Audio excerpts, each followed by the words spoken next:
5 years and still talking. This is GabNet, the Great American Broadcast Network. Talk like you've never heard it before.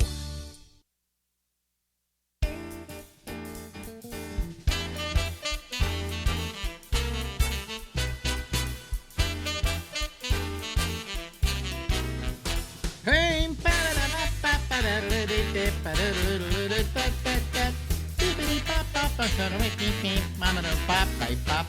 hello, everybody. This is the Ramble. I am Alex Bennett, your humble and obedient host, and I will be here until midnight Eastern Daylight Time tonight. If you're listening to us live, if you're listening to us in a repeat, well, it's, you can figure out what time it is, right? Okay. Anyway, listen, we got an interview here, and this was done a few days ago, so I'm not wearing the same outfit I'm wearing here. And, we got to go talk to an ex-wife. It's the law. Ladies and gentlemen, look at her. Wait a minute. What is that? What is that? Look at this is Ronnie Bennett. What is that thing you've got? Is that on my face? Well, I know what they are. I've seen them before, but, yes, it's for oxygen, and because of my COPD and my, therefore, difficulty with breathing in the past few months, I now have a home thing that makes oxygen for me, and I have little tanks to take with me when I go out of the house. Yeah. And apparently that's going to be with me for the foreseeable future. Yeah. Why the oxygen? Because my lungs don't work very well. Well, yeah. But and you say it's from COPD, you were telling me before? Yes, otherwise known as emphysema, according to my pulmonologist. Yeah. What do? They gave everything initials now. Yeah, it's not supposed to sound as bad as emphysema. I have COPD. Oh well, is that anything like emphysema? Anyway, I just wanted to show you what I look like these days. I don't really need this right now. Yeah. Now, you were telling me, we did this interview yesterday, and we had to restart it and redo it today, which we had to restart several times as well until I got it right, until we had it fixed. Technical problems. So the question is, okay, the question is, what are you said there were prejudices about wearing that thing. There always are against people whose disabilities or difficulties are obvious. Mm-hmm. People in wheelchairs, people who wear. There's a word for that thing that I had on my nose and I've forgotten it. I think it's something like cannula, and I think that particularly with old people, of which there are already ageist problems, I think that there's a sense by abled people who don't have these problems that we're not quite up to snuff intellectually as everybody else either. And this is what people don't know what to say to you. They don't know what it means when they see this thing stuffed up your nose and around your ears. Or when they're, it's like little kids always need our help. You always have to look out for little kids because they're liable to run into the street or do something that will harm them. So you need to keep your eye on them. And so you look downward, like with children, to people in wheelchairs. And I think that for as many people who are there to be helpful, I think there are people that don't know how to deal with that don't treat you like the human being that you are, as something lesser, or if they are aware of it, try not to do that. And that, of course, just makes it more obvious. And so I think we should, in the same way as you fight back against ageism or age discrimination in the workplace, I think we need to be aware of that and do something about our behavior if it's lacking in some manner. You bring that up, that people look at you differently because you're wearing a breathing device. What a good word. I didn't think of that. Thank you. Yeah. Yeah, or a BD. We'll use the initials. A BD. I have a BD for my COPD, which goes along with my MS whatever NBC. The point is that you said that to me yesterday, and I was thinking, I don't think I was. If somebody came up to me and had one of those devices, I wouldn't think twice about it. I might ask them, why do you have that? It's obvious for breathing, but maybe there's an attendant problem along with it, But I never ever would have reacted to that negatively. I'm not saying everybody. I'm just saying that I have sometimes seen people. Do they look at you out of the side of their eye? Ways Yeah. With people who are using some kind of device to help them get through whatever is difficult for them. Yeah, yeah. Well, I mean, do we treat people differently because they're in a wheelchair, outside of the fact that we try to be helpful or get out of the way or whatever? There was a question in there. Did I miss it? The question is, do we act differently towards people in wheelchairs outside of the accommodation that we would give them because of their needs? Hey, I think this has been around a long time. Something else I'm bringing up connected to this, but I don't go to movies in theaters anymore, and I haven't for years. But the few times that I've been in them, I've noticed that on the main floor, if there's sometimes an upper floor, that they leave empty places. That's in the back at the row. End of Yeah. rows for wheelchairs. I think that's really cool. Well, they had to. It wasn't that they suddenly decided they were going to help people in wheelchairs, but cities like New York said, you have a theater, the back row has to have these empty places for seats, for wheelchairs, for wheelchair access. I think that's a terrific thing. However it came about, I think that's a terrific thing. Let me tell you something. I love people in wheelchairs. Let me explain this. Follow me on this one, okay? Every week we go to Costco. And when I go to Costco, I have my Costco card. When I come back, there's always been these stairs going up to the front door, like about 3 or 4 stairs. So I had to lug this thing up because it had beverages in it and, large items. I know. Right about from how Costco. heavy groceries can be. Well, from Costco, they're even heavier because you're buying 36 cans of Coke, 36 bottles of Snapper. I think about that very carefully of how much weight I'm buying when I'm in the store. Well, somebody in the apartment house we're in, is in a wheelchair. So they had to put in a ramp. Uh-huh. Solves my problem with my car. Yes, so I love people in wheelchairs. Yes. I say hello to her all the time.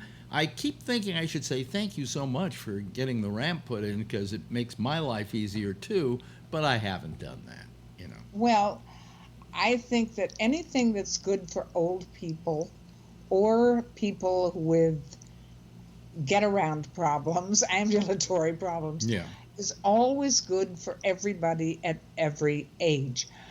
Curb cuts at the corners that are they're not just for old people who might have trouble with stepping up or down. Think of mothers pushing a stroller with their baby in it, or a young kid. Yeah. They need those curb cuts too.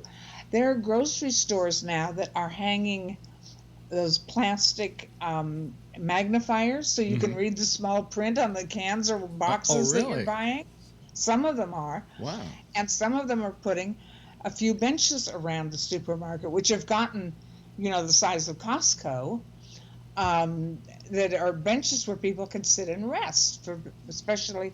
But it's not just old people get tired walking all those long distances, but so do women with babies or fathers with babies, or maybe the kid is screaming his damned head off and you need to sit down and kind of get him back to normal.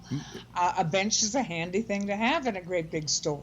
I have a question. All of those kinds of things are good for everybody. I have a question, though. Most people who we would say need to use a handicap access are in wheelchairs because that's really what they're made for. The ramps, the seats. But they're easier to walk up the stairs for a lot of other people. Exactly. But here's what I'm saying. At grocery stores, they have handicapped parking spaces.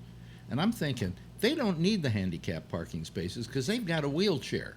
So they can get from wherever their car is to... No, that's not. Have you ever tried to get in and out of a car with a wheelchair?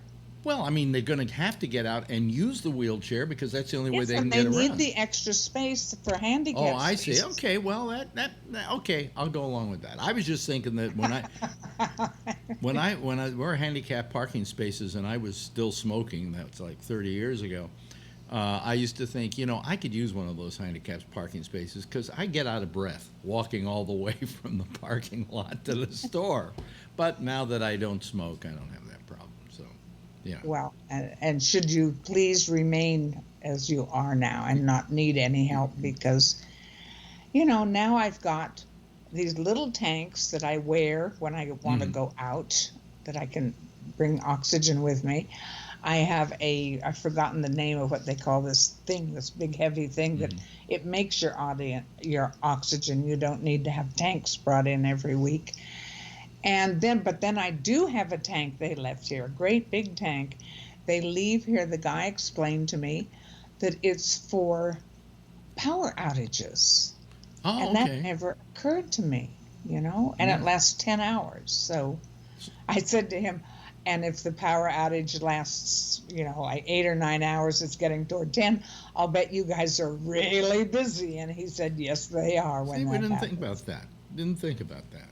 But that's... so I didn't either. It was a surprise to me. I said, what is that for? Yeah, and if anybody comes in and says, what is that bottle for? You say, well, I scuba dive. It doesn't quite look like that, but okay. I think that's a good idea. The one thing I always used to get wonder about was like Braille in elevators. Like, how do they know exactly where the Braille number is for the button? I mean, the other one I always have problems with are places like banks and some stores say, seeing nowadays they're companion animals or something like that. They used to be seeing eye dogs. Yeah. And service and animals say, are called. Seeing eye dogs only on a sign. Yeah. Well, if that dog is helping a blind person, yeah, exactly. Then I finally figured out it wasn't for them. It's for you and me if we have a dog to tell us not to bring the dog in the store. Okay. All right. That's fair. But gee, I wish I could get some of the privilege of handicapped people. I wish I could use. I always like see. Here's something I do, and but the payoff is not worth it. Tell me if this is wrong, but I always, when I'm in a theater or in an office building or wherever, and I need to use the bathroom, I always use the handicap stall. Why? Because it's roomy. Really? Let me tell you something about that. If you've had the kind of surgery I had, and there are other kinds of surgery, I'm sure, that do the same thing. When you have to use the facilities, it means right now. Yeah. Right now. And so if they're... You don't necessarily, if you're, I can walk, so I don't necessarily need the handicap stall. But if there were very few and they were all full and somebody who doesn't need it is in the handicapped stall, is that the right word? Yeah. I would be pissed off big time and I'd be peeing on the floor. So, yeah. Well, that could be entertaining. But I just, so I use the handicap stalls. I always use them. And I've never had a handicapped person knock on the door and say, hey, I need that, in which case I'd get right out, But it's nice. You can spread out, there's room. I can sit in there for a while reading if I have to, it's very nice. But, can we move on? Can we move on? I'm sorry. And I have a person who calls my show. His name's Patrick, and he is in a wheelchair. And I confessed this to him one day on the show. And he said, oh, I have nothing against that. He said, very seldom do wheelchair people need to use the bathroom. in great numbers, the chances are that you're not going to be locking somebody out who needs it. Can we go back to the ramps for a minute? Yeah. I've often wondered that if you don't have a powered wheelchair, the one that I guess they're electrically powered, you plug them in and they charge. Yeah. When you're doing it by hand, it must be so hard to get up a ramp.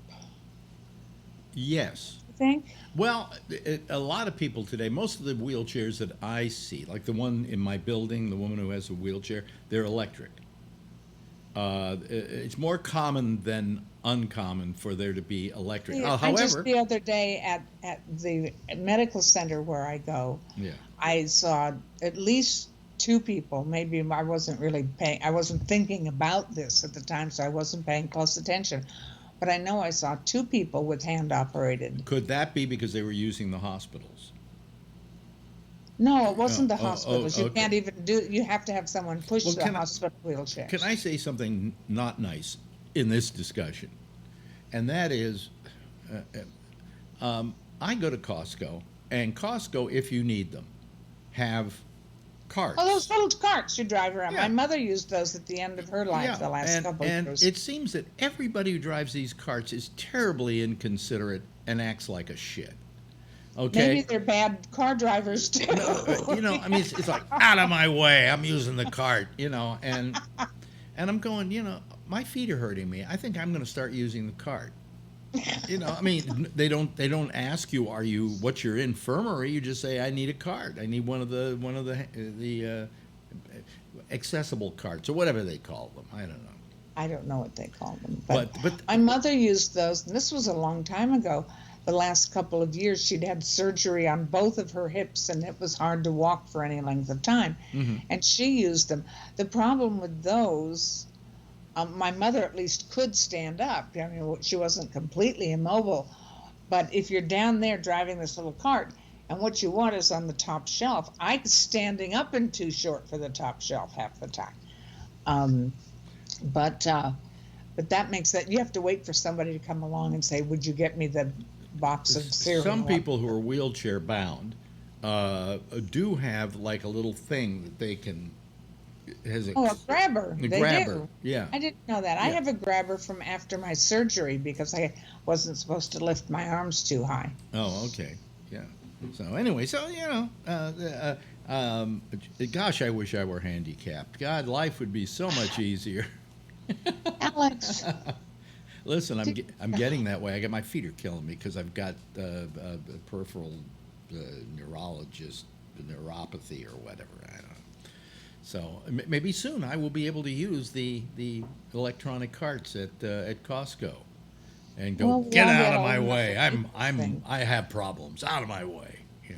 So. We get old enough, we need those things. It's a good thing we have them. Yesterday you told me that sometimes people pop up in your life who you have not seen for years and years and years. Yes.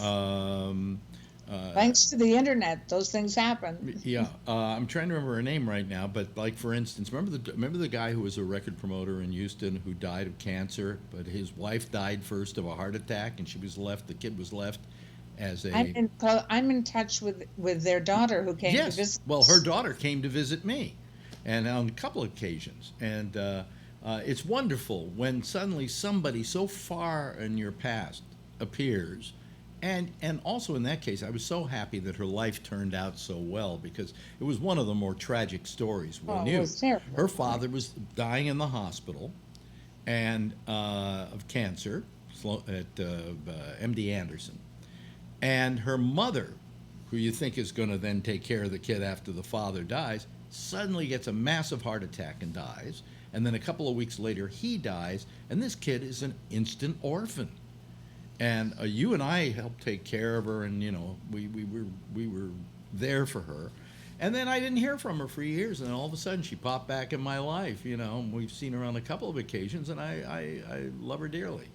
Karen, I have another one for you that just happened to me from the same city, Houston. Yeah. Do you remember Rob Landis? Well, now that's what you were telling me about yesterday. Rob Landis I see you didn't remember the Fever Tree, which was the group he had. Well, now it's called the Rob Landis Trio, and they have a lot of CDs, and they play all around. And but what I remember him in terms of his music most for is that he could play pop music in the style of the classical, as a classical composer would have written it. So you had him doing Beatle tunes as Tchaikovsky or Chopin or Beethoven would have written them. And it's so wonderful. We used to go to his house for dinner. You probably remember this. And they had how many cats? I mean, the house was just filled with cats. I don't remember. They were that. Cat people, and we were Must have had a wonderful time. I love cats. We were having dinner one night, and all of a sudden, in the middle of the table, two cats decide to go at it, and they're humping each other in the center of the table. And I think I made a comment like, "Really nice centerpiece you got there." I don't have any. You don't remember that? I remember that. Are you sure it was that person? I'm sure it was them. Yeah, absolutely. Is he still married to the same woman, or? He never was, Alex. Oh, he never was. Okay. Well, I haven't followed the guy that closely in these years, so is he going to come see you, or is he going to call you? We're just exchanging email. Yeah. You know, he found me on the internet, and he sent me a wonderful note, and I haven't gotten back to him yet. It's only been a couple of days, and I will today or tomorrow. Yeah. Isn't it wonderful, the world of the internet, and how many people come back into our lives that, quite frankly, we didn't want to have come back into our lives? Oh, that's not true about Rob or anybody or Karen or anyone. Rob, it's not true. No, I just heard it was either a radio or television commercial for Ancestry, which I'm not particularly interested in. I figure you look at my face, you know where my ancestors are from. But isn't that how you found your son? What? Isn't that how you found your son, or he found you? Yeah. We did that already. Yeah, Let me finish my story. Okay. See, now you can't do that to me in I'm my sorry. old age. I forget where I was. I'm in that old age, and that's why I keep interrupting. What was I saying? You were. Now I forgot. See, folks, you're now looking at two old people getting older by the second here. We were talking about. You were talking about Ancestry.com. Oh, I heard the most interesting thing on the commercial, radio or television. I don't remember what. They have that you can search if you're a member. You know, you pay your dues there. They have a huge number of thousands of high school yearbooks. Ooh. Wouldn't that, I mean, if you were into that kind of thing, that would be really interesting to have. And for a lot of young people, that would mean their grandparents and great-grandparents and what they looked like back then. Oh, really? Yeah. I mean, if you were 15 now, there's, you know, those kind of books go back long enough to be their grandparents or great-grandparents. Yeah, but I mean, like, for instance, I'm sure they have Drake High School in San Antonio. Well, they got that. I've forgotten. It was just an astonishing number of thousands. The question is how they got these. You know, how they managed to acquire these, if they go back that far. Well, they go back as far as the schools have kept them. So they go to the schools and say, "Do you have?" I don't know. I didn't ask them. Well, I'm just trying to figure out the process. I really don't think it's important. Maybe I want to start that business. It's not that hard. I could do it if I wanted to. Okay, well, let's do it. We can make a fortune off of it. You know. They've already done it. Well, we'll put them out of business. We'll one up them or something. You know. Anyway, so it is that breathing device limiting your access to places, or is it helping? I mean, in other words, you know, it was your ability to get around was kind of hampered by the breathing problems. Yeah. Is this making your getting around? Well, then I can breathe. Is it more accessible? Are places more accessible to you now? Well, everything is accessible to me, but it was. I mean, you know, if you can't breathe, you can't enjoy anything. So this allows me to go places and I can breathe. So Better. Good. Better to breathe than not. Good. Well, I'm happy. I'm happy that you're breathing, and on top of that, that you're happy with your breathing, which I think is a plus. Oh boy, you told me this line years ago, and I've used it ever since, and that was Betty Davis's "Getting old ain't for sissies." I'm so tired of it. I'm Really? so tired of it. Everybody uses it for every situation they could think of, and I would be happy. She said that after, within the period of 12 months, she had a broken shoulder, 3 strokes, and I've forgotten there was something else, all in the period of a year. And afterwards, I don't remember if it was in a book or she just said it and someone quoted her. But you can't blame her after a year like that. It's strange. I watched a movie the other day with her. I'm trying to remember the name of it, something of August. It was like one of her, maybe her last film. She did it with Lillian Gish, and Ann Sothern was in it, and it was the last film Ann Sothern ever made. And it was, and she was so old that he said, starring Betty Davis. And the movie comes on, I'm watching it, and all of a sudden I realized the woman I'm watching is Betty Davis. I mean, she had gone downhill so badly you couldn't even recognize her as Betty Davis. So we did an interview at the Barbara Walters specials, one of the last years I was there, which would be the late 80s. I don't remember when Betty Davis died. But it was with Betty Davis after she'd had those 3 strokes and the broken shoulder and something else. And she wore a beautiful silk dress. And she was, we were getting them all set up, and she's in her chair and all of that. And I realized that the dress, of course, was, over her knees, but it looked like, that her knee was like this big around under the silk. Wow. You could, just by the shape of the silk hanging over her knees. And I was thinking then how hard her life must have become, how difficult it must be. Yeah. Hey, listen, we've run out of time. Can you believe it? Or has it seemed like ages to you? Anyway, great talking to you again. Love talking to you. People can find you at timegoesby.net. That's your blog. Yes. It's what it's all about getting old, and also now she's kind of dealing with, what she's going through in these trying times for her. And I think you do a great service. You really help people, and you help people relate to getting older, or in many cases, like it's happening with you, having some kind of a disease which is not positive. Alex, it's turning out to be whack-a-mole. First you got cancer today, now the COPD. Yes. Now the breathing machine. Yeah. But as long as you keep whacking those moles, we'll be seeing you next week, Anyway, hey, listen, great talking to you again. And you. And go timegoesby.net, folks. Ronnie Okay. Bennett. Thanks, Ronnie.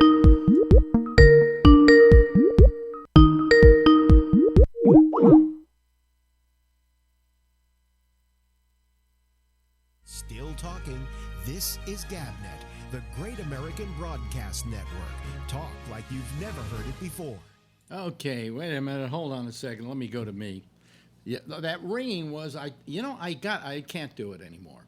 I can't do it anymore. I cannot put the what do you call it up? The phones.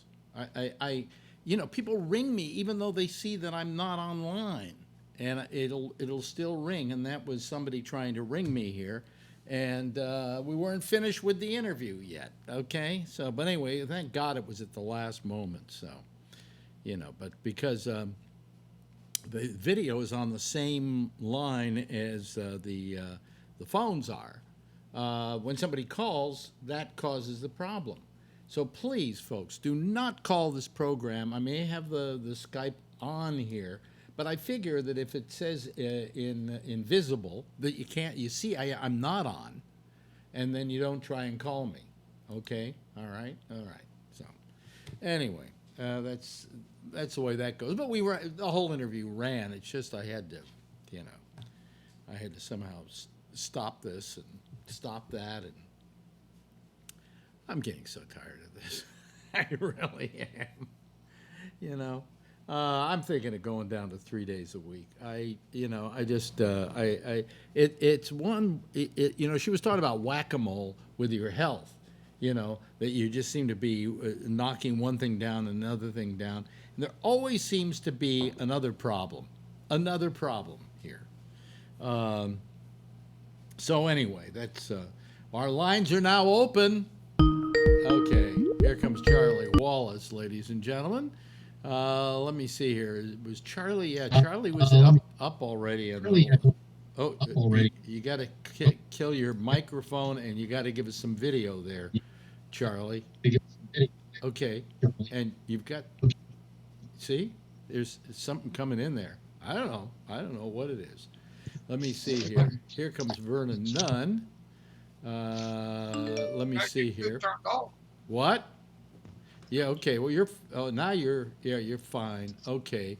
Let me go put Vernon in here. Let me give him let me give him a space. Okay. There he is, I think. All righty. Let me move this down here, and let me transition over here to there. Okay. So there's Vernon at the top. At the bottom is Charlie. We're waiting to fill that center square, folks. Waiting to fill the center square. Hello, Vernon. How are you? I apologize for calling a little early while ago. Yeah, I didn't know that would interrupt things. Yeah, I it's my fault. Sometimes I say, well, I can open it up because they can't see that I'm on, but somehow they can see I'm on. That's the problem. They don't have to see I'm on. All they have to do is just try. And hello there, Phil. How are you? All they have to do is try, and it rings. That's the thing I don't like about the new Skype as well. If you say you're invisible, it's just people see that you're not on. But you can still call them. And it should be, when it says invisible, that, it's do not disturb. It's, so I don't blame you. I blame those fuckers over at Skype who can't think. I don't think they use their own program is what the problem is, So, anyway. Why do you open up the Skype lines before you're ready? I didn't open them, Phil. Didn't you just hear me? Well, you were green. No, I wasn't. I was green now, but I wasn't green when Vernon tried to call me. Yeah. Oh. And I wasn't green. And yet, if somebody tries to call me, it'll ring.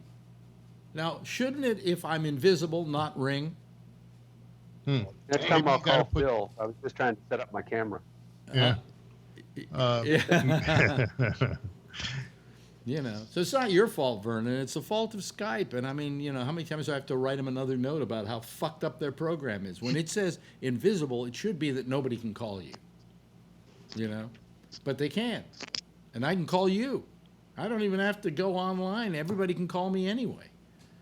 So I don't care. 347-352-0079. Well, that's the phone number. We prefer you not use the phone because, I pay for it every month, so you may as well use it. But here comes Jeff Stein. Let's see here. Put Jeff in there. Hot dog. Where are we? Stein, Zeller. Wait a minute. Hold on a second. Cancel. Let me see here. Come on. Oh, boy. This is... Okay, and Tony Magno, too. Okay, now let me see here. 4. There we go. And I want to go Stein Zeller. There we go. And we'll put Tony in the 5 slot. Tony Quisp. There he is. There we go. Okay. Let me see here. I see. Wait a minute. Number 4. Why didn't Stein get it? Come on. Vernon, I want Stein Zeller. There we go. Okay, there we go on that. And then we'll just make sure that... Let me see here. Oh, God. Hold on a second. My stuff is freezing. There we go. Here we go. There we go. All right. Now I transition it. There we go. Okay. Hello, everybody. How are you? Hey, welcome back. Yeah. No, I mean, the fact is that if you have yourself invisible, people can still call you, and that shouldn't be, So I can't really even open Skype until I'm ready, because somebody might try and call, because you aren't the first one that's tried that, Bernard. Somebody else tried it once too. And then I figured, well, how many people are going to try? They see I'm invisible, they're not going to call, right? They're waiting for that green light to go on. But some people don't. They, But, fuck Skype. Hey, did you get your? Like I said, I'm just trying to set up my camera, so next time I'll call Phil. Okay. Okay. You're welcome to call me anytime. Yeah. What were you going to say, Hey, Phil? Did you get your neuropathy ball? Yes. How do you like it? Well, it's the same. It looks almost like the golf ball. Yeah. It's just the difference in price. The other Well, one is I don't free. know. When you apply pressure, it feels pretty good. Yeah. Have you tried a golf ball? No. Yeah. Well, it works just as well. Yeah. Well, Trump's got them all. Mm-hmm. Got all the golf balls. Mm-hmm. There are none left for anyone else. Yeah. Yeah. Mine say Mar-a-Lago on there, so I like crunching them. Now, did you go anywhere for the holiday? Or No. Did you stay? No. Went to a Broadway show. Oh, what did you see? Mean Girls. Any good? Terrible. It was bad? Terrible. Oh, shit. Ghastly. Nothing good, no? Ghastly. Did you want to walk out or no? Well, if I wasn't taken there by some friends. Oh, okay. You would have. If you were by yourself, you would have. I may have walked. Yeah. I probably would that too if I was by myself. But then again, if I had paid $130, $140 for tickets, I don't know if I would have walked. That's true. You want to see to the end. That's the thing that keeps you. That's the thing that keeps you there. Unfortunately. Is it a musical or? Yeah, it's a musical. Tina Fey wrote it. It was taken from the screenplay, which is much better than the play is, and it was pretty terrible. I was not that happy with it. Hello, Dan. How are you? I was not that happy with it. I thought the music was, none of it was memorable. It was the lyrics were almost incomprehensible. The script was not funny like I thought it would be. I mean, I expected it to be better. I went in saying, hey, this could be very good because I liked the movie and I liked Tina Fey's work. But her husband wrote the music and he's kind of mediocre. And it just, but the place was packed, and it's packed with teenage girls. Wow. For $140 a ticket? 140, 150. Although I looked up at the thing going out, and there's some price there, and I don't know what it's for. $455. Mm-hmm. What is that for? Do you know? It's probably a meet and greet. That's what some of the shows just cost that much. Wow. You don't think it's a VIP seat with meet and greet either before or after? $500. Often Pam was trying to get some ticket, and they said, "Yeah, there's a ticket available on such and such a day, $500." How much was Hamilton? Oh, Hamilton. Well, Hamilton was like a couple $100, but the only way you could get it was from scalpers, and they were going for $1,500, $2,000 a seat. That's crazy. Yeah. I don't want to see anything that well. I don't know. There used to be a spot where you could pay, but you had to stand. I don't think they allow that. No, they have what we got for To Kill a Mockingbird, because Marjorie was told they were okay, were what they call obstructed view seats. Oh yeah. So I was sitting there looking at some musician's ass for most of the show. You were up close? Yeah. So first row. Yeah. Or second row, I can't remember. But these tickets, Buddy and his wife got them for us, for me. Marjorie didn't go. And they were like $85 a piece because they got them at that tickets, TKTS. And and if you buy those on the day of the show, you can get some pretty good bargains, you know. So. But it was a mediocre show. I hated the fact that it was mediocre because I really wanted to like it, you know. Yeah, I may do a show in about 2 weeks. Ray Renati is doing Love Letters for 2 nights, and I might go. Yeah, well, that's one of the biggest rip-off shows of all time.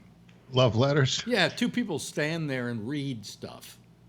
You know, and what would happen is they would bring it into a town and they say, okay, we've got this star and love letters. And they would just sit there reading letters. They didn't even have to memorize their parts. You know, so it was kind of a phony show. Yeah. You know, and in that this respect. is said by the guy that I didn't like. Huh? This is said by the guy that didn't like Starlight Express. I hated Starlight Express. I liked it. I mean, nobody can do it like a steam train. A show on roller skates? Come on. Are you kidding me? Pretty good, yeah. I saw the biggest in 1 week here in New York. Yeah. There were 2 shows that went belly up. And both of them were the most expensive shows ever mounted on Broadway. And they both went belly up in their first week. One of them was called Dude. It was done by Ragno and what's his name, who did Hair, and so everybody was willing to invest in that.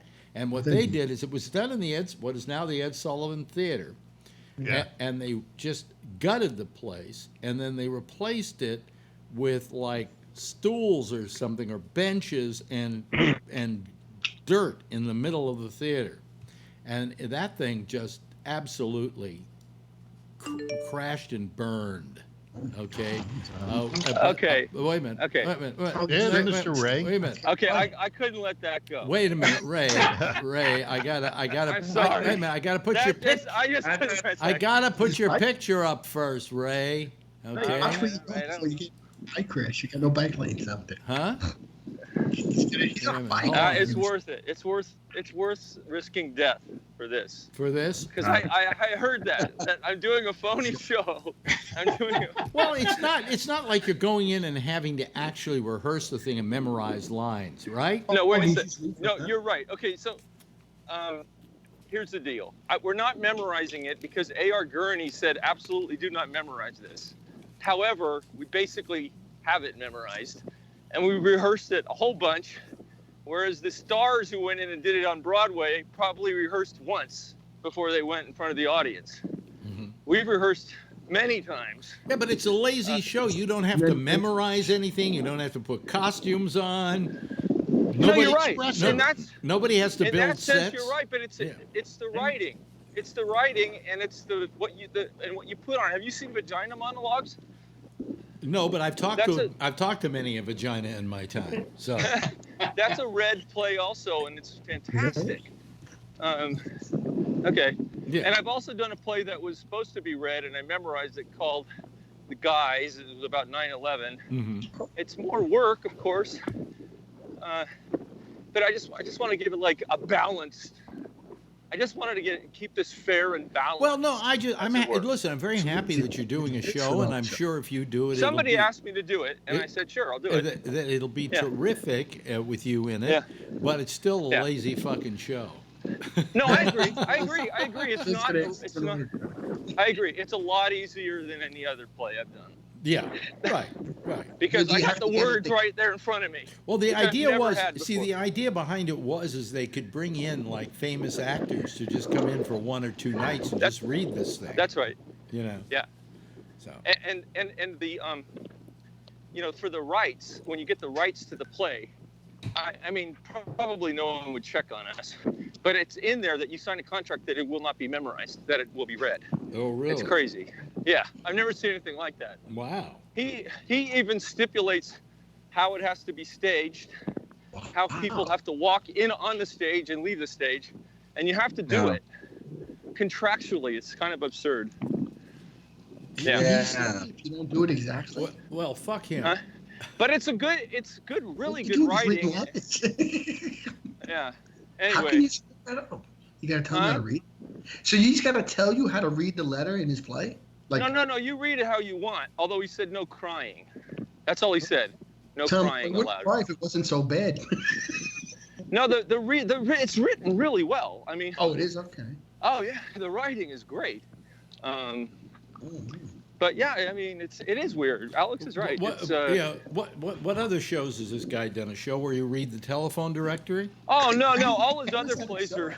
No, A.R. Gurney wrote The Dining Room, Sylvia, a bunch of there were huge hits on Broadway, regular plays. Mm-hmm. Yeah. Just reading letters and that's a hit. Huh? All you do is just read letters, which is like a relationship type thing. In the play? 50 years of letters. Yeah. I'm guessing they die at the end. I don't want Phil might go. I don't want to screw things up. Come on, how much longer can you live? Toilets. One person dies. One of them dies. What I've heard about this show, the show dies in the first act. So you know. Yeah, it's true. The second act is way better. Yeah. Yeah. It's true. It's true. The second act. No, everything you're saying is right. It's just you kind of put a negative slant on it. I just wanted to give you had to defend the honor of the work you're doing. Yeah. And I agree. I mean, this is the easiest play I've ever done. That's for sure. Yeah. Because I don't have to memorize a damn thing. Right. I've had to memorize 80 pages of dialogue before. Am I glad I'm not this time? In fact, because we're only going on for 2 nights. Can I be your understudy? Sure. Okay, great. I'm ready to go. Just all right. Let me know. We'll buy a plane ticket. I'll be your understudy. I don't have to do anything. I don't have to memorize any lines. No. And the guy doesn't even want you to read it ahead of time. No, he does. Yeah. No, you're right. It was a star vehicle. You're right. Yeah. I mean, totally. I think it was built. I can't remember. I think the other show that I hated for some reason was Tony and Tina's Wedding. Oh, that sucks. My mother liked that shit. Oh, that thing sucks. Yeah, that's stupid. What? That went on in San Francisco for years. Yeah, they get the audience to participate. Yeah, that's even lazier than what he's doing because the actors just have other people do the work for them. So. Okay, I'm gonna hang up so I don't get in an accident. The audience. Okay. Okay. Bye. Bye. I'll keep listening. Okay, let me see here. Let me go back to. There we go. We got rid of him. Yes, Dan. He just reminded me of something I heard about today. Patrick might be interested. Disney is opening this Star Wars hotel, but it's all enclosed and it's like you're on a space mission and you're there for 2 days, 3 days and 2 nights, and they do a story in front of you. And it's like one of those story cruises or something. Sounds like Tony and Tina's wedding. Right, exactly. But it goes on for 2 or 3 days, and it's all Star Wars stuff. So, I hear it's like $3,000 to get in. So it's maybe Patrick might like it, but I don't know. He'll be going tomorrow. Yeah, I just heard about it. I was like, man, I like Star Wars, but. Even I have my limits. Exactly. So, but no, I'm really tired today. It's allergy time. I don't know. The allergies came out yesterday, and my eyes were burning. Oh, it's just terrible. So I'm trying to survive that. My neuropathy is killing me. It's good. Life is good. Life is working out just fine. Glad to hear it. Tonight I had a fight with Marjorie. Oh, what happened? What happened? It's not divorce yet, Tony. So that's good. You won't have to figure out which parent to favor. Okay. No, she got mad at me because I asked her something about maybe going to a chiropractor to just see if he could do something about the back, right? Mm-hmm. She started talking to me, and I realized I left my soda in the other room. So while she was talking, and I could still hear her, I went to go get my soda, and she got mad at me. You blame her? Well, I told her that I can hear you fine because I'm used to on radio talking to people on the phone, and so therefore I don't need eye contact with somebody to know what's going on or to hear them or to communicate with them. And I was just going because I knew I was very thirsty and I needed to get something. She just wouldn't. She just gave me the worst time. You know. You're supposed to excuse yourself first. Really, I was coming back. Well, then you say, "Hi, I'm back." But, you know, before you leave in the middle of a conversation, you say, pardon me, would you mind if I run into the kitchen for a minute? Well, my soda was in the other room, and I realized it, and I had to go get it. Yeah. Or you accuse you of just abandoning her. Yeah. Well, see, if you would have bought the rubs, you wouldn't need the chiropractor. Hold on a second. Show me your rubs, okay? All right. There we go. Okay. Does this look any different, folks? Oh, yes. Shit. It looks orange. And it's a different color, but does it look any different than his thing? Does it? Yeah. No, it doesn't. Doesn't look. It says rubs right here. Well, yeah. And, is it made in China? And mine doesn't say anything. It has a logo right there. But that's the only difference between the two bowls. That and $6. No, this was $6. Oh, really? This was $6 too. Yeah, this was $6. Yeah. So. And it was Prime, so I got it delivered for $6. And then I got a new project going. I just sent away for a new graphics card for my Mac Pro. Oh. That will allow it to run the new Mojave on it. And it will also probably allow me to have a backup machine that will be in many ways as strong graphically as this machine is, and not use up as much CPU,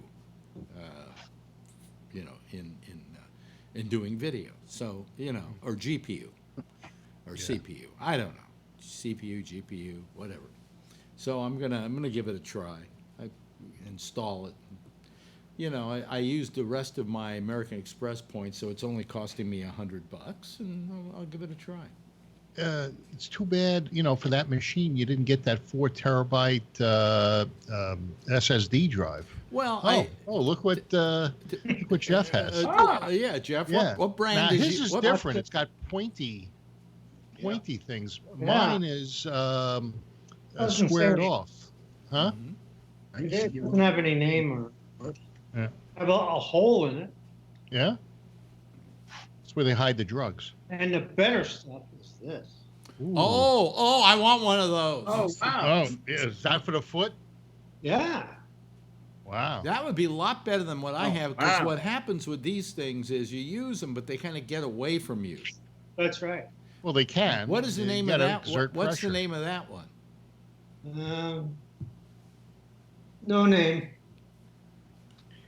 Alex will buy anything. Wait a minute. Hold on a second. Where is it? Oh, there we go. Foot roller. Let me see here. What are they called? Foot rollers? Maybe there's something on the side, Jeff? Or? It's nothing. Foot. Wait a minute. Oh, God. I can't even type anymore. Foot massager. Here we go. The one he's got. Let's see here. Oh, those are. Oh no, this is not. This is not. These are all real foot massagers. I don't want that. Foot. What are they called? Foot rollers. Let's say rollers, and see what I get. Foot rollers. Okay. Is that for plantar fasciitis? Yes. Yeah. Yeah. Wait a minute. Foot. Oops. Foot. Jeff is trying to break his. A massager for plantar fasciitis. Okay, here we go. Here, that's pretty interesting. No, that's not good. That's another thing. Here's one kind of like what you have for $14. Okay, it's a good idea. Yeah, I'll get one tomorrow. Yeah, here's one for $6. How much did you? Oh, the one you have. What's the name? It's a Rubs. What's the name of it? Rubs? What's it called? No. What's yours? He doesn't know. This one? No, the other one. The green thing. Does it have a name on it? No. No? Huh? Maybe this is a prototype. Oh, wait a minute. Hold it up a second. Let me see here. A little higher. Well, they have one for $14. It's green. It's not. Has it got gray wheels? This is kind of green in this. Yeah. Well, I'll have to check it Oh, out tomorrow. I'll find it tomorrow. But these are, and they also have foot massagers you can put your feet in. I could do that, you know. But I used to like those. well, they have plantar fasciitis socks. God, am I feeling like an old person? I need these therapeutic socks. For $20, you can get a Vietnamese gal that'll rub it for an hour. Oh, really? Yeah. Yeah, they're all over the place out here. Foot massage. Oh, yeah. Here it is. Now I put it down on the ground. See, then I put a towel down. So the towel gets the benefit of the little nubs. Well, no, what it does is it hopefully I can keep it a little more in place. Oh, from running away. Just you have to apply pressure. Yes, I know. With the foot. I'm applying pressure right now. now. And don't move too far. I'll do my other foot now. No, unless when I was using the golf ball. But that's not an official rubs. No, but it worked. It solved my problem. Okay. Jeez. Yeah. Anyway, so I went to the theater, and that was what I did, and that's been about it. And I worked out for 3 days out of the last 4.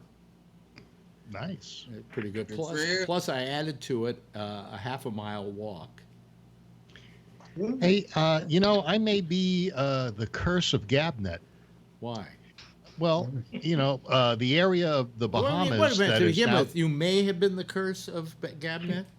Yes. I've got news for you. You've been the curse of GabNet. The area of the Bahamas that is devastated now by the hurricane, that's where I was in March. Yeah. The boat that burned in off Santa Barbara on Santa Cruz Island, I was on 3 times over the last 8 years. I did 3 trips for a total of 10 nights on the Conception.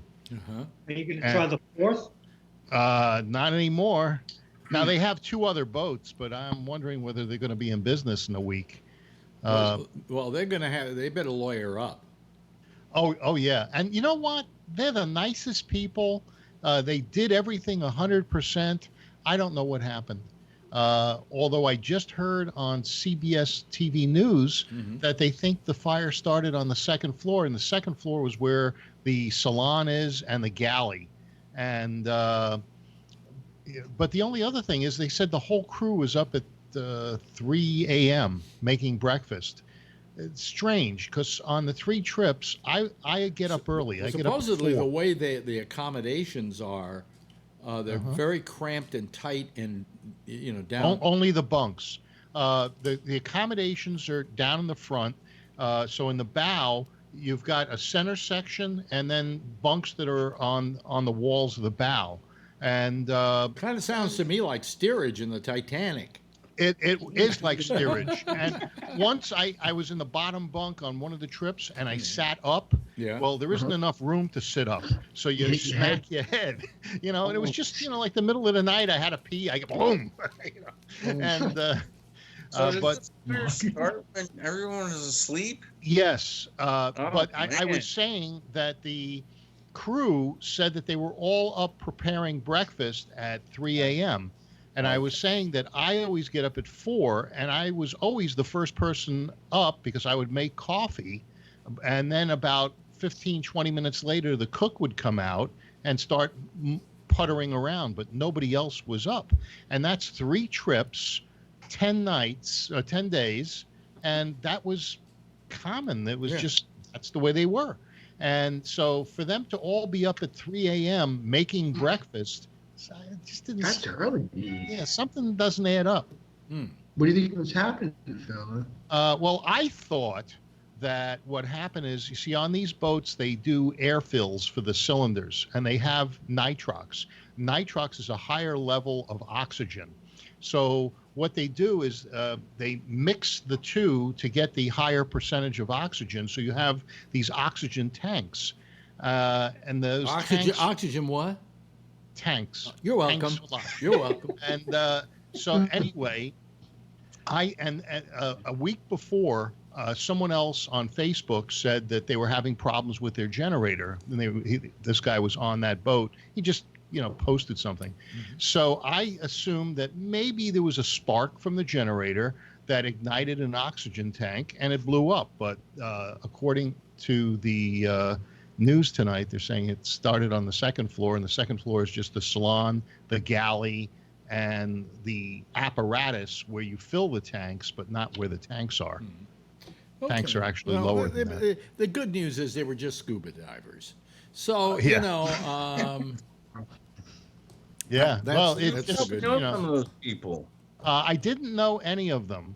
Although my friend who always books our trips looked on their Truth Aquatics schedule, and it was this Kirsten Finstead. So I looked her up on Facebook, and she owns Worldwide Diving Adventures, and it's a second-generation company. And she's lost. She's 41. They can't find her. But they haven't found anybody. They haven't found anybody. They found the bodies. All 9. Yeah, but they haven't found anybody alive.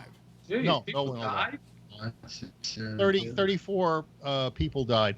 Now, on our trips, Jason never allowed more than 15 divers because we had so much gear. It was all photographers. So with all of the gear, we were limited to 15 divers. Whereas this Kirsten Finstad, she had 34 divers.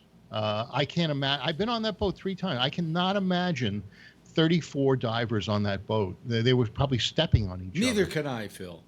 Yeah.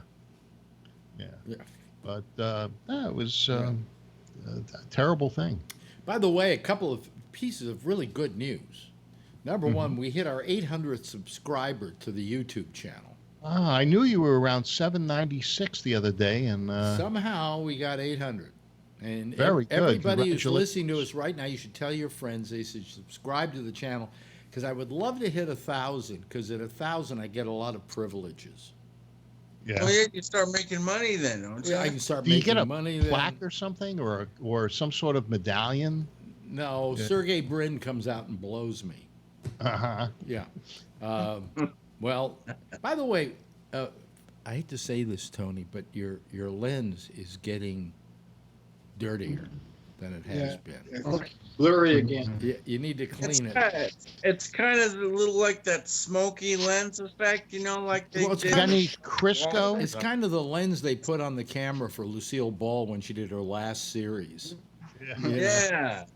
That's the color. Yeah. When she went to Canada. It fits with the house, the decor. Yeah. But anyway, listen, I got a good story. So I like this coffee, this Starbucks Plus I drink in the morning. It's double the caffeine of normal Starbucks, right? Really? So I decided to order some more of the dark roast. Okay, so I bought 60 K-cups, which was about $50. All right? So I get it, what was it, Monday? Sunday.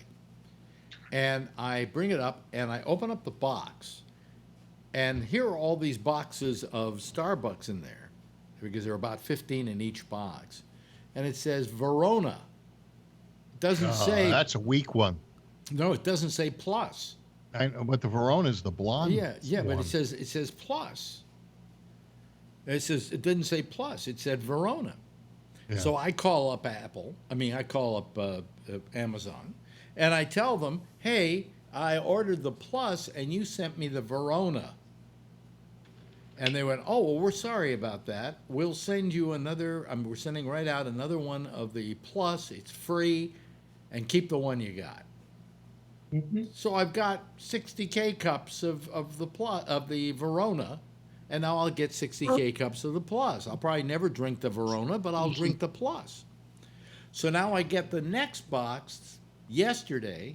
Oh, no. And I open it up, and it says Verona. Oh, no. So I'm about ready to call them and say, this is getting a little absurd. But then I pull the box out. They come in these 15 K-cup boxes. I pull a box out, and on every other side it says plus. And it does on the old one, too. And I'm thinking, how fucked up is Starbucks that only on one side of the box do they put Verona for some unknown reason, okay? Did you order it directly from Starbucks? Yeah, no, it was ordered from Amazon. And on every other side it said plus, but the side I saw when I opened up both times said Verona. So I got myself 60 free K-cups of plus. But what kind of packaging is that where they put that it's as strong as Pete's? I mean, Pete's, you don't have to get the plus to get strong. I don't know. I really have don't you tried know. it? Huh? Have you had one yet? Have I had one yet? Yeah, I've had the plus for a while.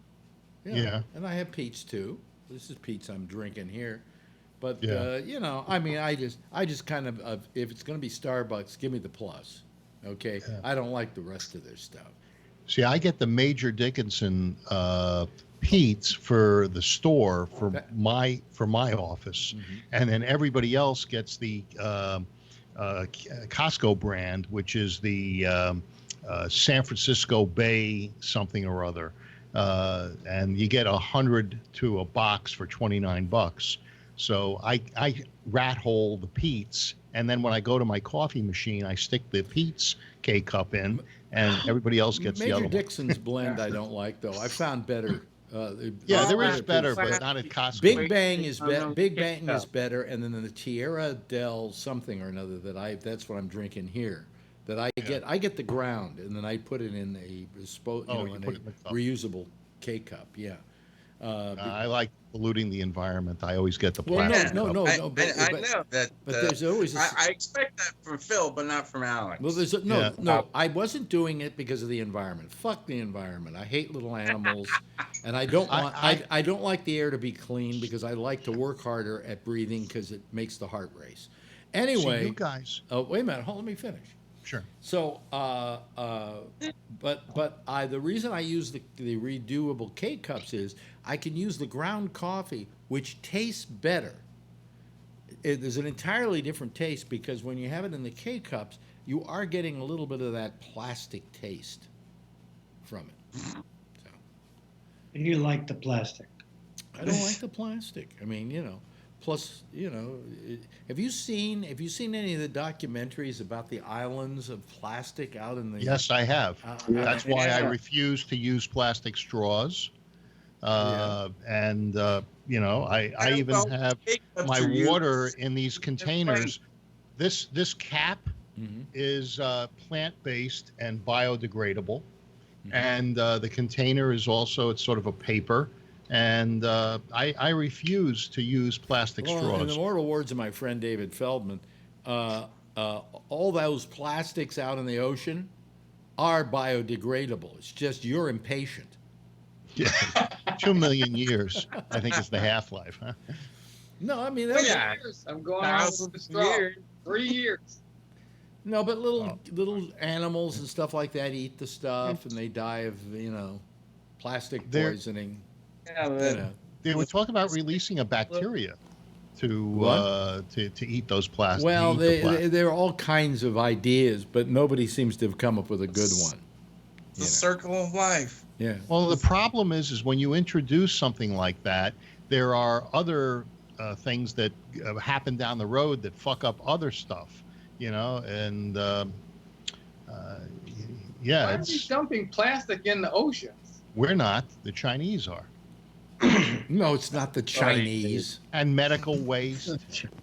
The Chinese. They were taking all our garbage. Yeah, they stopped taking it. Dump it. They stopped taking it. Yeah, because the ocean's full of it. No, they were recycling it and they were reusing it, but we just sent them so much garbage they didn't want anymore. They didn't want to be America's dump. And so they stopped taking our garbage. We send the stuff to Mexico too. We do? Yeah, the garbage. Well, I mean, also built the wall out of the garbage. How about that? Yeah, it's recycled. Yeah. It's just a big pile of garbage.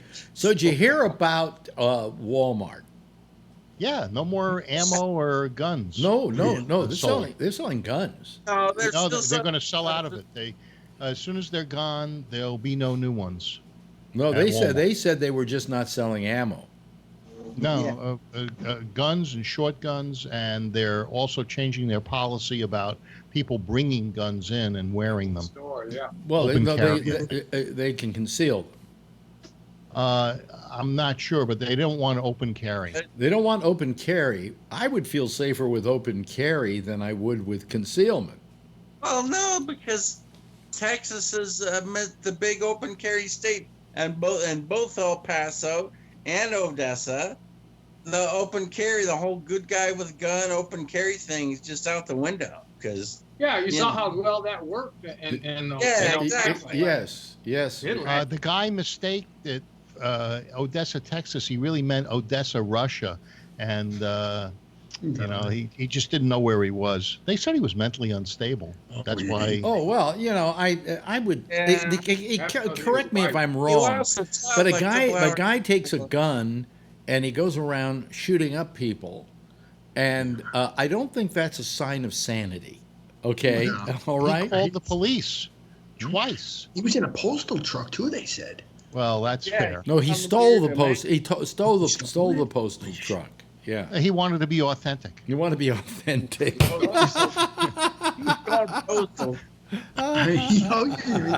mean, that's crazy.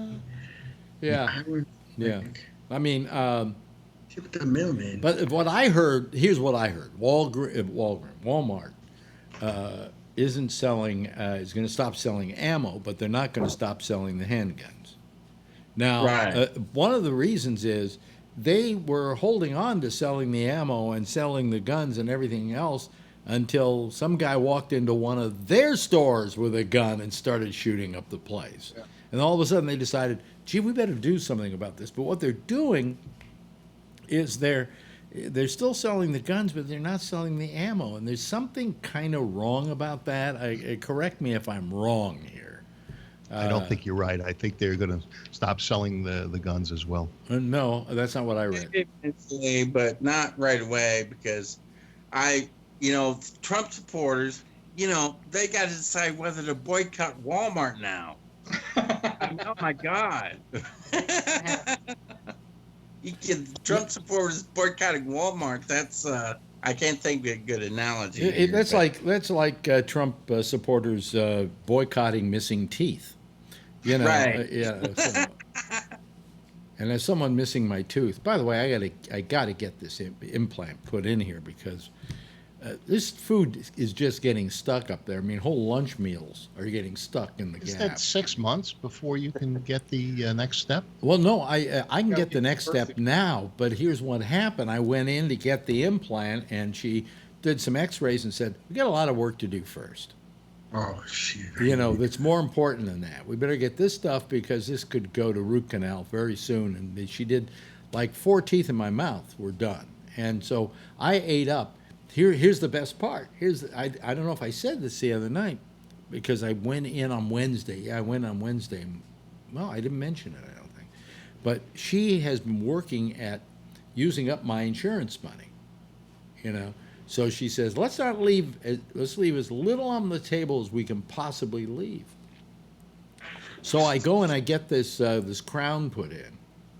And then she says, let's look at what's left. And she goes to her person who does that work and says, okay, how much does he have left? She says, well, if we do a cleaning and you do that other small cavity he's got, and he's got $300 left, that will come for the insurance company to $299, leaving $1. So I've used up every penny of my insurance money. I'm so happy. So what she does is she fleeces you for everything you got, and then next year she starts all over again. No, next year we do the implant, and they will pay $1,600 on the implant, and I will pay $1,600 on the implant. No, normally I would say, hey, if it's a $5,000 implant, which it used to be for me, I won't. I guess I'll go along both with a missing tooth and vote for Trump next time. But I figured 1,600. I can make that. It brings the price down sufficiently for me. So I'm gonna, the first of the year we're gonna do the implant, and that can be done right now because it's been over 3 months since this thing's had time to settle. Then they put the implant in, then it has to wait 3 months, and then they put the crown on it, and you're good to go. And then I'll die. Yeah. Having used all that. Clean up. They put a crown on the implant? Yeah. Why would they do that? So you have a tooth there, Phil. The implant's the tooth. No, the implant. it's just a piece of metal.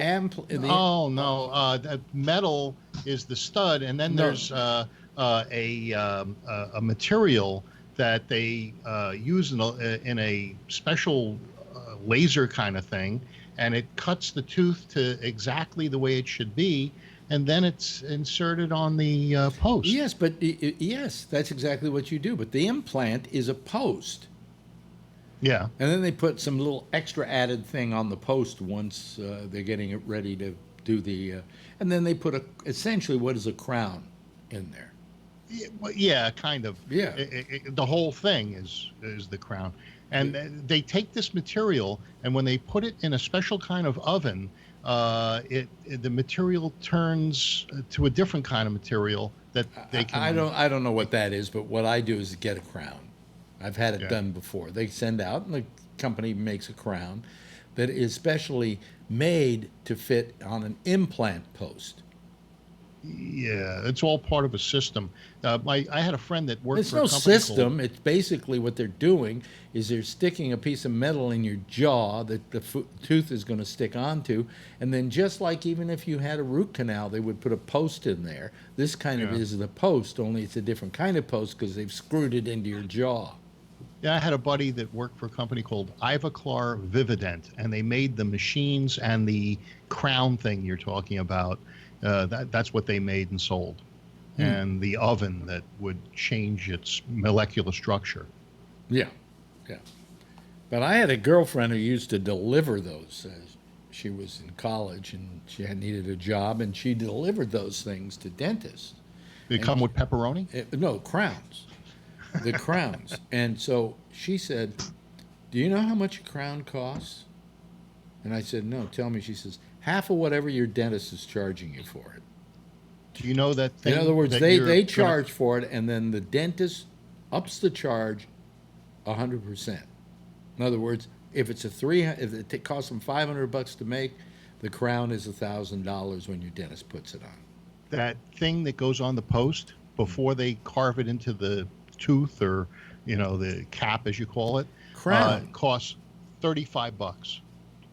That's what the dentist pays for it before it's formed into the crown. What she told me was that if you paid $1,000 for your crown, it cost the dentist $500.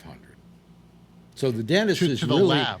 But I'm talking about the little piece of material that they use to fashion the thing that's going to go on your post. I don't know what you're talking about. Of course I know what I'm talking about. They make a crown, Phil. It's called a crown. It's a fake tooth. Yeah, but it's made out of certain kind of material. It's made out of, actually, it has a gold base if it's a good one, and then it has a porcelain veneer. Oh, so you're not even getting the real implant. I'm not talking about an implant. I'm talking about crowns, Phil. Yeah. Well, you got no tooth. How can you get a crown? I'm you not put a crown talking on top of a tooth. I'm talking about this girlfriend who used to deliver crowns to dentists. How many here have a crown in their mouth? Jeff, you got to have one, right? Yeah, I think. Yeah. I got one. Yeah, but it's on top of an existing tooth. They just on top of an existing tooth, or if you've had a root canal, they grind the tooth down, and they have a post in it, and then the crown sticks onto the post. Okay, there are two ways that a crown can work. So anyway, that was she just said that the dentist makes charges you for the crown. So they're reselling a crown to you.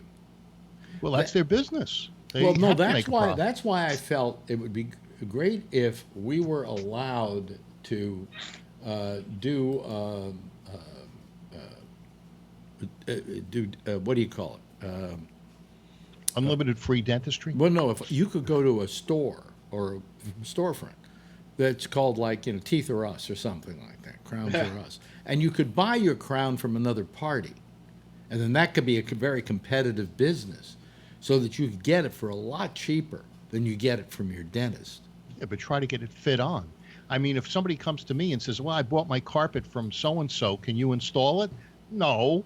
No, but if these places have the ability to take a mold and to make a thing for your tooth, right? Mm-hmm. They can then make you a tooth, and then they can charge you less than a dentist would charge you for it, if that were allowed. But it's not allowed. Yeah, these I would like these things. They're earplugs. I make them the same way, and they go to a lab that makes them the same way that the dentist would make a tooth. No, we're not. No, it's not.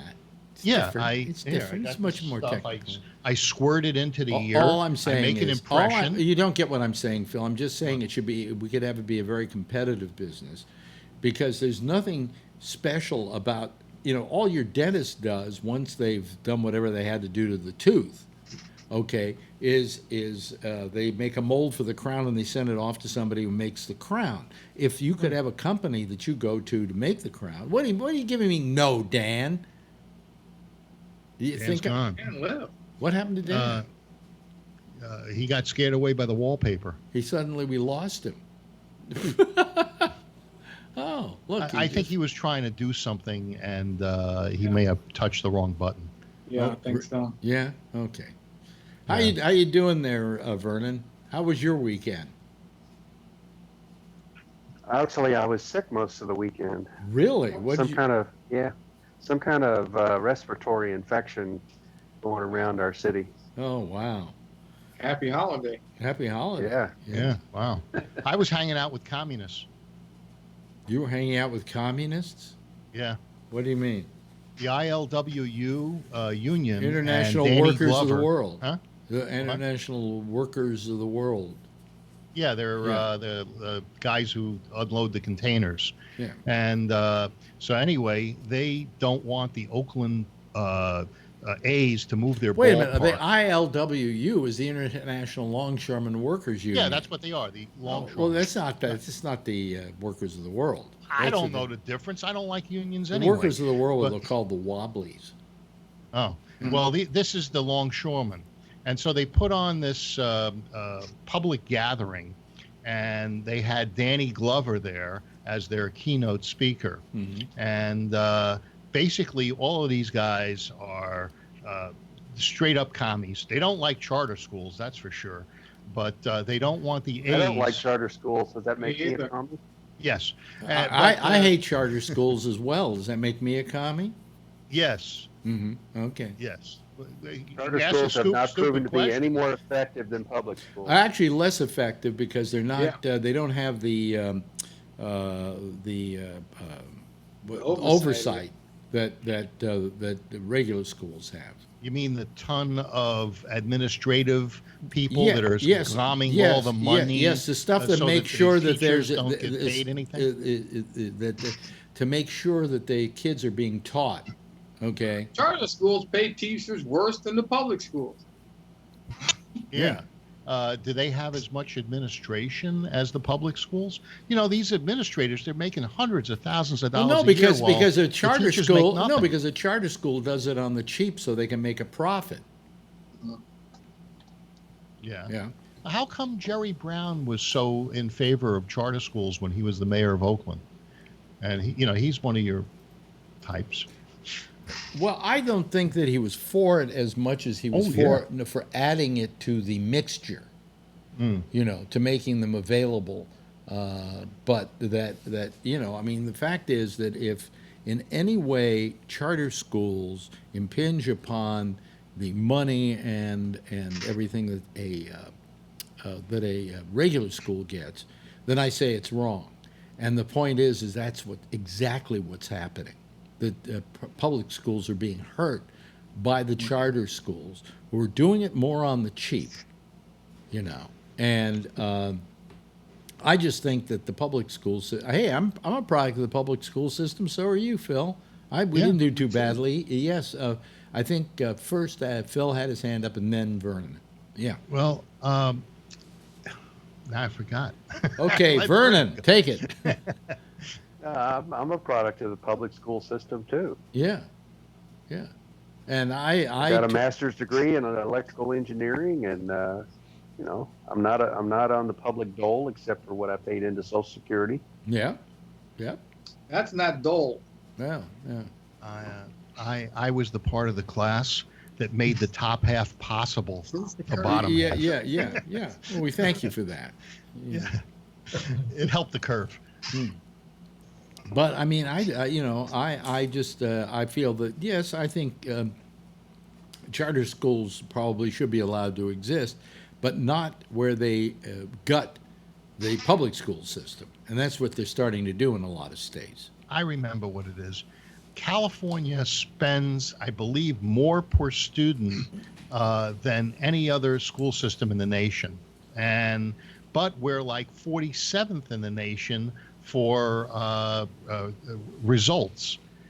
Is throwing more money at these public schools a good idea when you look at the results that they get? What results? What's wrong with the results they get? We're at the bottom of the stack, and California is very, very low. The charter schools don't produce much better. Well, Jerry Brown's charter school was you couldn't be late. You had to wear a uniform. They only let so many students in, and it was a big success, I believe. He did it at a time. That was back during the experimentation era. Exactly. Charter schools before they learned how bad they really are. Well, the problem with them is there's not the oversight, you know, and so that anybody can open a charter school, basically. And I don't know that I want anybody teaching my kids. Bennett's charter school for the furthering of radio and announcing. I can't remember who had a charter school, but it was somebody that I wouldn't want to have his people teaching my kids. Was that Columbia? No, I can't remember now.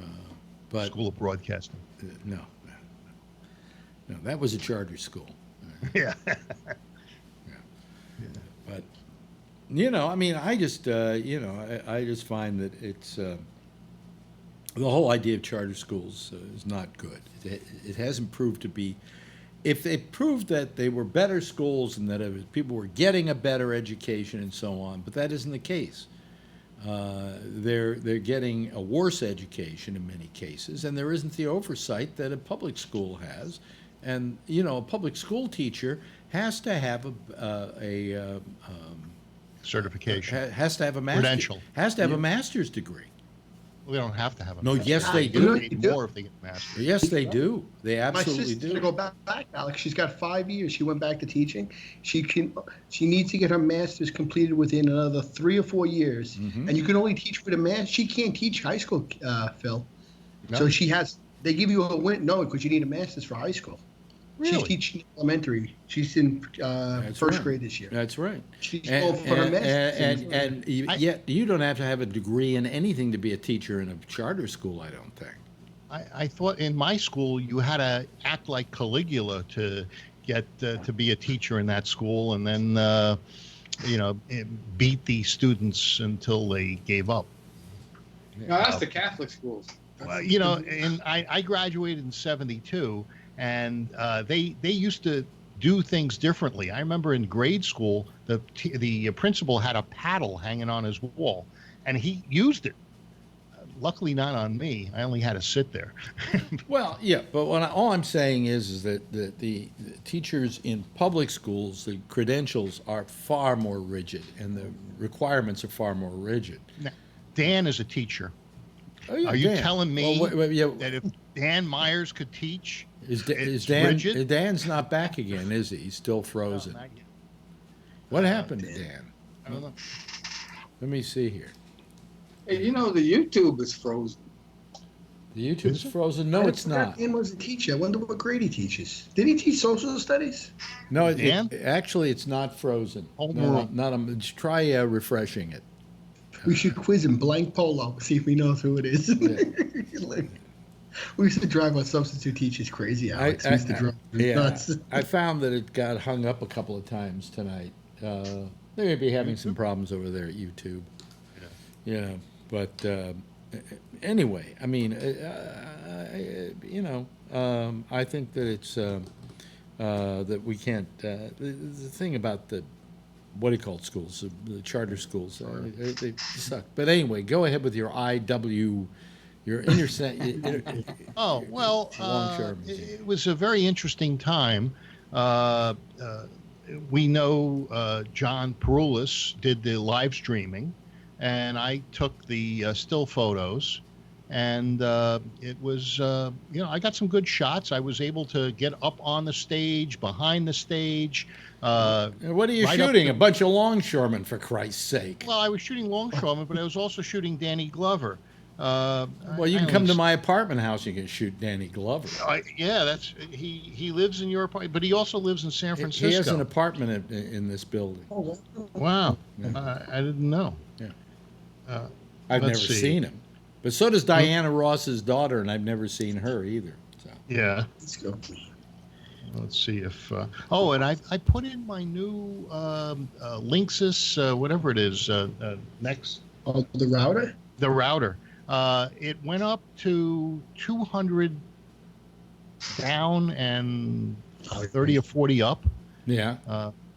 Which is a lot faster because the old Apple one only went to 100, and it was really giving me like 50. Oh, the new ones have a lot of power. Yeah. Let's see. I can't. There we go. Here's a Danny Glover shot. Yeah. Okay. That's what Danny Glover looks like, right? Okay. Yeah. It's not like shooting whales, is it? No. Okay. It's not like shooting shark. Yeah. Sharks. I like shooting. Yeah. What I love about the news in the last couple of days, well, what I hate about the news the last couple of days, what I also love about it is, what I hate about it is it's all hurricane all the time. Yeah. It's like, and the hurricane it's within inches of the Bahamas, and it hit the Bahamas. Yeah, then it may. Then it may miss the United States. What I'm sorry about is it missed Miami. I would like to see Miami just completely decimated. I would like to see it wiped off the face of. Huh? Yeah. Right on the golf course. Blow the whole thing. What did you say about Mar-a-Lago?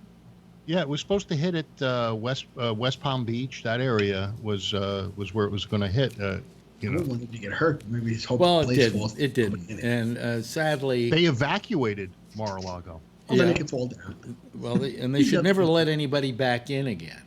Like the Wizard of Oz. But yes, Jeff. Jeff? He's muted. Oh, turn your mic on. Here I am. Yeah. Why don't you like Miami? Jews. I lived there for a very short time. 2 weeks. It was the heat, wasn't it? No, I was there. 3 months. That was 3 months. Yeah. Give me my due. It was 3 months. Okay. What part of Miami did you live in? Huh? What part of Miami? Coconut Grove. Coral Gables. Coconut Grove. Coconut Grove. That's a nice area. Oh yeah. Try it on a Saturday night. You can't get out your front fucking door. Well, and if you want to come home, you can't come home till 3 in the morning when everybody leaves and quits partying. Well, you remember I lived on the side of Sausalito that was downtown, and you were on more on the north side. And I had all of those problems getting down Bridgeway and all the traffic. Yeah, People well, I parking mean, in but your driveway. I absolutely hated Miami. Yeah. Absolutely. You didn't like the Cuban food and the Spanish kind of flavor to the place? No. No. So I hated Miami. You did hate. So if it like the only I won't live long enough to see it, but with global warming and the fact that as the ice caps melt, the water rises, there will be no Miami in about another 50 to 75 years, and I'm so happy with that prospect. That's why Trump wants to buy Greenland. Oh, It's the new Miami. It could be. And he sees It the could be. whistleblower Greenland's right on top. Listen, I don't want to. None of us are going to be around for what's going to happen to this planet if we don't start doing something about it soon. I mean, this is for the dinosaurs to come back. I'd love to see the dinosaurs. You'd love to see the dinosaurs. Just one dinosaur right down my street, just to know that it actually existed. Yeah, his pajamas have dinosaurs. That they actually lived. That still boggles my mind when you see them in a museum. Like, how is that possible? What? It's almost like you couldn't believe, like they actually roamed the earth. I find that fascinating. I filled my car up with dinosaurs today. Yeah. 16 gallons. A T-Rex? I mean, that's kind of wild if you think about it. That they actually, like, Godzilla walked off planet. I mean, I find they weren't Godzilla, and they weren't. I always think of Godzilla when I see a T-Rex. Like, oh man, it's like he actually was here. What I always loved were the old movies where the cavemen lived at the same time the dinosaurs were running around, and that never existed. Oh, it never did? Because in Land of the Lost, they used to hide in the cave all the time. Remember that old Saturday show? He's coming. They never existed. Oh, okay. Oh. However, Homo sapiens and Neanderthals did exist at the same time, and the fucking Homo sapiens were the ruin of the Neanderthals, because the problem the Neanderthals had is they weren't social. They had no social media. They weren't social, and because they no Facebook. They literally were pushed to the ocean and went into extinction, and the Homo sapiens took over. But the Homo sapiens were here at the same time that the Neanderthals were in Europe. So, just thought I'd pass that information along. Not that anybody can use it, you know. Okay, well that brought this to a grinding halt. So what else is in the news? Anything else? I guess Omar is now having an affair with her manager. So the more I look at her, I maybe want some of that hot Somali, action. Somali. Yeah, Alien Omar is Somali. Oh, Alien Omar. You're talking about Omar. Yeah. Yeah, and she's getting a divorce from her husband. The second husband was her brother. But now she's divorcing the first one, and she's taken up with her married manager. So yeah, I think she's out there. Why does this matter, Phil? Yeah, who gives a fuck? It's gossip. Who gives I a like fuck? gossip. You like gossip when it's about him, about her. No, but you don't like gossip when it's about Trump, a man who would fuck anything that moved, and not ask permission first. Some hot Trump action. I'm talking about hot Somali action. Believe me, if I was going to fuck anybody, it would be her over him. Well, she's not bad looking. The more I look at her, the more attractive she seems. She's a very attractive woman. Yeah. But you got to admit, what's her name? Ocasio-Cortez. Gabbard?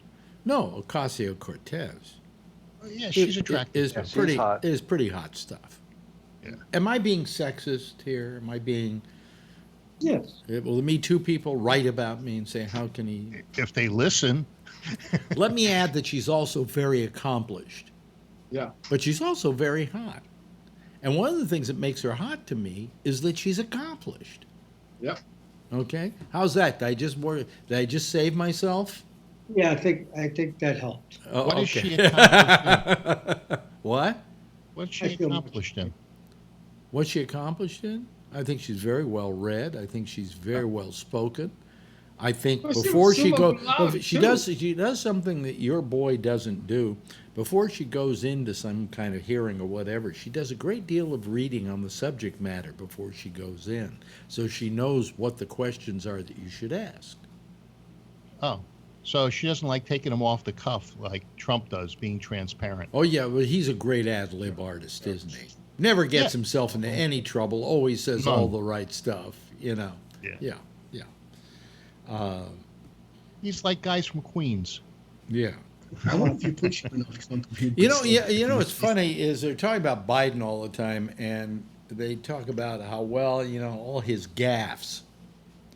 But for all his gaffes, none of them have been anything that was dangerous to anybody or caused anybody any problems. You know, they were just gaffes. Is that why they don't want him out in public? What? His handlers? You know, they don't want him making public appearances, and they want to keep him on how do you the monitor. wait a minute? That's bullshit, Phil. Because how the fuck do you run for president and not make public appearances? I understand, and that's I don't think Biden's got he might be the front runner now, but I think somebody else is either going to come into it or somebody else is going to emerge. Well, whoever is going to be in it or whoever's going to emerge has to be there already, because it's getting a little bit too late in this day and age to enter the race. Would you agree, Charlie? I'd vote for a Buick over Trump. What did you say? What did you say, Vernon? I'd vote for a Buick over a Trump. Yeah. Well, some Buicks I would too. I'd vote for a used condom over Trump. Okay. Yeah, me too. Yeah. Who are you betting on now, Charlie? Who's your latest? It hasn't changed. Elizabeth Warren. Elizabeth Warren. Yeah, President of the United States. Yes, Jeff. What? You're saying so too, Jeff? Me too. You too? Warren. I don't know why, but Yeah. Well, what we like about Warren is she is smart. She is well spoken. She gets her points across very well. she has And that wimpy woman could probably take Trump to the woodshed in a debate. Yeah. Okay, I think she learned her lesson from watching what happened to Hillary. And if he started lurking around like a shark in the water, like he did in that one debate, she'd probably turn around and say, "Sit down and let me speak," without trying to, Do you believe that all the things that she's offering, similar to Bernie, will ever come to fruition? Well, all of them probably won't. No. Or any of them? But some of them will, yeah. I think some of them, or some Trump form of it. The fact is that if you at least believe in a dream, you're thinking in the right direction. Everything you're going to do is going to try to pursue that dream. And I think having the conversation open about single-payer health care, I think to get it before the public and let them try to hear it, I think somebody who could take single-payer health care and not make people frightened of it. I don't know. For some reason, people are frightened about single-payer health care, and there's nothing to be frightened about. Does she want to take away all the private health care? There's 180 million people on employer-provided health care. Phil, what happened? Forget about employer-provided health care. Well, that's what she said. We won't have employer-provided health care. We'll have government-provided health care, which will be anybody who wants to be a doctor under it. If they want to be a private doctor, it's how they run it in England. They have private doctors over there if you want them, but you have the right to use the national health system if you want to. But if you want to pay for a doctor, there are doctors who will be willing to take your money. Isn't that fair? In this world, you pay for the services that you ask for. Well, no, that's not true. It's fair in every other fucking country in the world. Well, every other country's not a republic that has a constitution like ours. What do you mean a constitution like ours? What do you think? Constitution doesn't guarantee profit. I don't need to. I should not be required to buy health insurance, whether it's from the government or privately, if I didn't want it. There should be no. Phil, you shouldn't be denied good, solid health care if you can't afford it. Okay, how about that one? The only people that don't want it can't afford it. The only people that don't want it can't afford it. No, anybody that's got the money for it, they don't. You think they do without health insurance? No, of course not. Yeah, especially if they're up in years. But when I was younger, I didn't think I needed it. I didn't have it, and I didn't want it. And tens of thousands of people die because they don't have it. Because they can't afford to go to a fucking doctor. I don't believe that anybody gets turned away from a doctor. There's something called the Hippocratic Oath. And if they can't afford to pay, they give them the treatment. I didn't say they got turned away. I say they died because they don't go to the doctor until it's too fucking late because they don't have the money to pay for a doctor visit. I don't know. Well, you don't know. That's a fact. That's a fact, Phil. Emergency room for cancer. By the time you get in the emergency room for cancer, you're fucking dead. Yeah. You got to catch that before. Here's what happens in England. The doctors over there who work under the national health system get paid bonuses for wellness. Yes. You know, in other words, if they take people and keep them well. And so this encourages them to bring people in and to keep an eye on them and to keep their health, giving them the constant testing so that people don't wait till that last moment like they do in this country to go see a doctor when they finally got something bleeding or whatever, and they go and see the doctor, and it's either too late or what's going to have to be done is incredible, and they don't have the money to begin with to pay for it. So what do? I mean, nobody should be denied good medical care in this country for no charge at all if they need it. You know? Do you think it's a choice that you choose not to get the medical care or the preventative care? No, it's not a choice. Something else? No, it's a necessity. Doctor, I would be dead right now. Any one of my toes they had to amputate. If I had waited 4 fucking weeks, I would be dead now. If I didn't have $150 or $200 and I put off going to the doctor because of that, I probably would have lost my whole leg at the very least. That's how fast that shit progresses.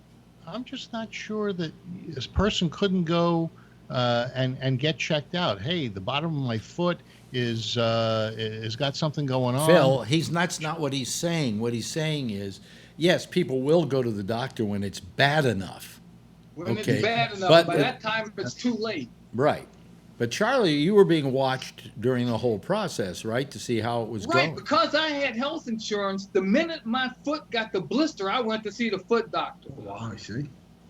You were smart. If I had waited 4 weeks until my foot turned black and started falling off, I would be dead now. So, I mean, Phil, that's what we're talking about. You know, and now let's say Charlie didn't have medical insurance, and let's say he waited till the last minute because he didn't have the money to go to a doctor. Okay? You know, Phil, yes, Tony. You know what I was going to say? If everybody had a free basic plan, it doesn't mean the rich people aren't going to go out of network. They can afford to see any specialist they want. It's just for the regular people like me and Charlie, whatever, that you should basically not be afraid to go to the doctor. Say if I get up tomorrow morning and I'm coughing like crazy. Mama's going to say, go to the doctor. You have insurance. But some people will just put it off. Next thing you know, you got walking pneumonia. And I'll tell you, I've got insurance, pretty good insurance all the way around. And still, in all the co-pays and everything I do, I put out about $1,000 this year. Some people can't even afford that, Phil, and they shouldn't have to. You're an American. You should be guaranteed decent medical care if you need it. There are places they can go. No, they don't know that, Phil, and quite frankly, those places make you jump through hoops. Yeah. Okay, they make you feel where I live. Where I live, there's a park, and right on the other side of the park, this homeless advocacy group rented a storefront and upholds a mobile clinic, and the homeless that are around the area come in and they get checked out, and it's free, and these services are open. And who's paying for the service? I would assume the county. Oh, really? Yeah, because these people get it's a county program. You're assuming the county. Oh, the county. It is a county program. I can't see. I mean, Phil. All I'm saying is, let's cut out the bullshit. Let's cut out all the here's a handout for you situation, and just say, hey, everybody in America, you get sick, go to a doctor. It's on us. You're an American. We take care of our own. What's wrong with that? Well. What's wrong with us taking care of our own? Forget the fucking van. That's just a stopgap measure. So if we don't take care of our own, we have homeless in the street, we have mental patients. Well, then all over let's. the place. Isn't it time we did something about all of that? Yes. Yeah, but yes. they want to. Yes, Vernon. Has anybody heard about the Trump administration doing away with special medical deferments for immigrants? Yeah, he's done that. Let them die, he said. Yeah. Well, they reversed themselves today. Well, It affects about 1,000. It affects about 1,000 people, mostly children, who come to this country for specialized treatments because they can't get those treatments anywhere else in the world, including their home countries. They cannot live without these treatments, so they come to this country on a regular visa, and then they apply for a medical deferred visa for the treatments. As long as they're here and they still need the treatments, then they stay here under the medical deferment program. Well, the Trump administration wanted to totally eliminate that program. And there were people who were going to be sent back to this one girl that they featured on Rachel Maddow last week was going to be sent back to Nicaragua. She has this very rare genetic disease. And she came here when she was 7 years old, and now she's 20 years old. And she helped pioneer the treatment for this disease because she was willing to come here, and the doctors worked out the plan to keep her alive, and she's thriving under it. She's even gotten a college degree.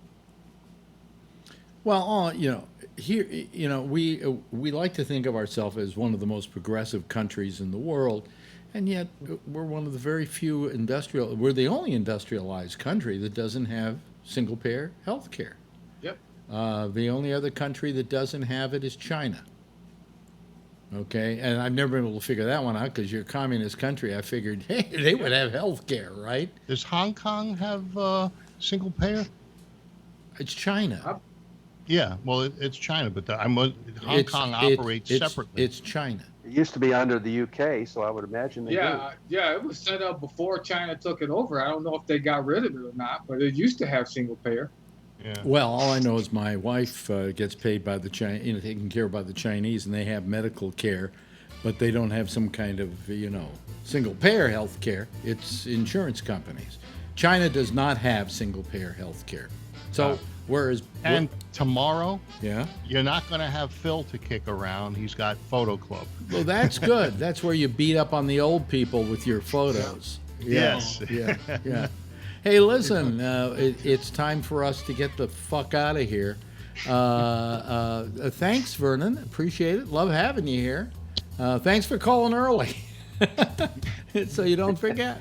No, I had to wake you up. It was fine. Don't even worry about it. Jeff, great having you here. Phil, always good having you here. Thank you. I never thought I would live to say that. Charlie, good having you here, and of course Tony. We love the wallpaper. Everybody, give a big wave goodbye, and I'll wave back, and then we'll call it quits here. Okay? There we go, folks. That's our citizen panel for tonight. Let me hang up on them, and let me hang up on the Skype so that the next show, which is Jack Bishop and the Intersection, can use those Skype lines for themselves. See here what girlfriend let me borrow from her? This is a U.S. Open, and it's 2019. They don't have the dates on most of them anymore. Anyway, that's it for tonight. We'll be back again tomorrow night. It's the Franchise MC at 8:30. Yeah, tomorrow night Eastern Daylight Time. Then it's of course Damian Chaplin, and he's going to do his program at 9:30 Eastern Daylight Time. And tomorrow night we'll be back here, same time, same station in life. And in the meantime, if you see her, tell her I love her. Okay. Bye bye, everybody.